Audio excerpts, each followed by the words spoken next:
জানেন তো 2 দিন ঘন্টুর একটু শরীর খারাপ ছিল। কেন বলুন তো? আমাদের এদিকে খুব বৃষ্টি পড়ছিল, আর ঘন্টুকে কোথাও খুঁজে পাওয়া যাচ্ছে না, কোথাও না।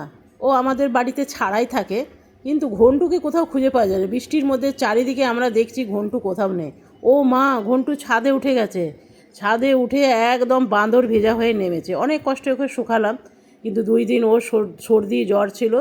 তারপরে এখন একটুখানি সুস্থ হতে আমি ভিডিও করছি, কিন্তু এখনও শরীরটা ভালো নেই।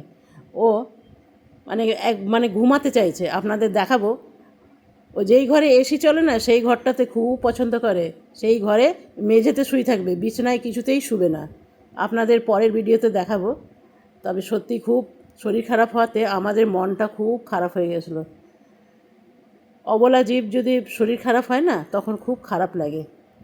কেন বলুন তো? ওরা নিজের কষ্টটা বলতে পারে না, তো এটাই ভাবি যে কী কষ্ট হচ্ছে, কিছুই বুঝতে পারি না।